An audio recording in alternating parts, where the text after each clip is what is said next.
L'église fortifiée, donc l'église Saint-Nicolas de Signy-le-Petit, sont des églises caractéristiques de la Thiérache, la Thiérache ardennaise. Église qui a été fortifiée au XVIe, XVIIe siècle, donc suite aux invasions espagnoles pendant les guerres de 30 ans, notamment les guerres de religion.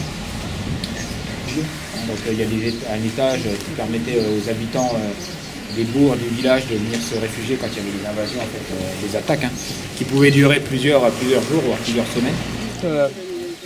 C'est anecdotique sur notre parcours, mais malgré tout, on en voit de plus en plus dans les Ardennes. Donc ça, c'est des épicéas en fait, qui sont scolités. Donc scolités, c'est-à-dire qu'en fait, ils ont été attaqués par les scolites.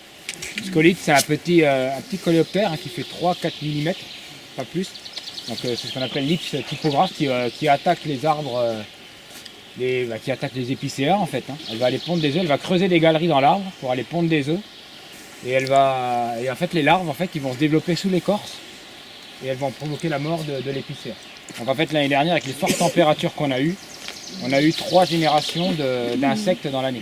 Mais en plus la sécheresse les a affaiblis aussi, naturellement on va dire. Donc du coup les arbres étant plus faibles, ils ont été plus sensibles en fait aux attaques. C'est le stade ultime, décollement d'écorce, le houppier, donc la tête de l'arbre, les aiguilles qui jaunissent. Donc là, j'ai envie de dire, c'est trop tard pour l'arbre, c'est-à-dire que les insectes ils sont partis. Il y a besoin de diversité, c'est le propre de la nature. Donc forcément, si on veut limiter les dégâts, il faut diversifier, c'est-à-dire qu'il faut faire des mélanges de résineux ou des mélanges d'essence de résineux, des mélanges d'essence de feuillus. Il faut vraiment diversifier au maximum pour que, il y aura quelques arbres qui sont scolités ou qui seront contaminés par d'autres parasites, parce que je pense qu'il y aura d'autres insectes qui viendront à un moment donné, mais l'attaque sera moins importante. Sur des arbres comme ça, je vois plus personnellement le pic-mare et le pic-épêche, qui sont vraiment beaucoup plus petits en termes d'envergure, coloniser ces petites zones pour aller s'alimenter. Ils ne vont pas forcément utiliser ces arbres pour faire des cavités pour nicher, parce que le diamètre n'est pas assez grand, parce que l'exposition n'est pas top non plus. Il faut imaginer, quand on est à un pic, on est dans une cavité, quand on sort, on aime bien voir ce qui se passe. Donc il faut savoir avoir à peu près, pas 360 degrés, mais au moins 180 degrés de vision, sinon on se fait vite prédater. Du coup, ça va être plus des arbres qui vont servir pour l'alimentation. Mais vu que la nature est bien faite, en général, quand il y a normalement des populations, on va dire parasites qui viennent, il y a forcément le prédateur qui va bien avec. Quand il s'agit d'espèces locales. Le pic noir, on avait vu, il consomme jusqu'à 2000 à 3000 scolites par jour. Il peut consommer jusqu'à 2000-3000 scolites par jour pour nourrir sa portée en fait, pendant la période où il y a les petits. Alors, ça ne stoppera pas une pullulation de scolites. Mais ça la contient. L'étang de la Motte.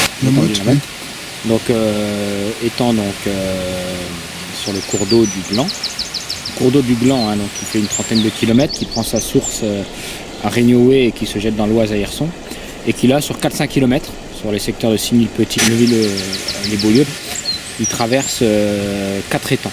4 étangs artificiels, l'étang de la Fermière, l'étang du Gland, l'étang de la Motte, auquel on était, et l'étang des Vieilles Forges. Au XIIe siècle, les moines ont construit un barrage sur le Gland. On est passé juste au-dessus, et c'est ce canal qui a apporté la force motrice au moulin, aux fourneaux, etc. Il aurait appartenu à la comtesse de Ségur, mais a priori, d'après les infos que j'ai aussi eues, plutôt à la tante de la comtesse de Ségur. La tante. Il y a encore le château. On appelle ça la pierre à la Vierge, la pierre reposeresse. C'est lié à une légende du passé qui raconterait que, en fait, plus loin en amont, le long du Gland, vous aviez une chapelle, la chapelle des Glands.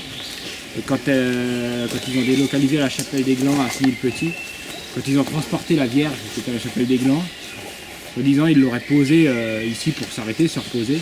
Et au moment de repartir, ils n'ont pas réussi à soulever la Vierge, la Vierge aurait été ne bougeait plus. C'est une des hypothèses qui explique le nom de la pierre à la Vierge. On a traversé le Brognon tout à l'heure, donc on verra la différence par rapport au massif forestier, on va dire, de l'Ardenne, qui est très forestier. Là sur le plateau de Rocroi, on va être sur une alternance de milieux plus ouvert, avec des prairies, des pâtures, de l'élevage notamment. Du bocage, effectivement, des haies, etc. Donc ça on le verra quand on va traverser la commune de Brognon. La fresque de Tonglé. Alors déjà Tonglé c'est qui? Hervé Tonglé, c'est un sculpteur ardennais, contemporain. Je vais dire de bêtises, mais je crois qu'il habite Les Fours. Oui, c'est ça. Ouais. Et donc il a réalisé cette fresque qui a été financée par un mécène local, en fait, c'est le monsieur qui habite là. Je crois que c'est un industriel belge, peu importe, mais c'est lui qui a financé cette œuvre. Donc c'est une œuvre qui pèse 6 tonnes, qui est faite dans un bloc de pierre calcaire, pierre calcaire qui vient de Savonnières en Perthois. Donc c'est dans la Meuse en fait.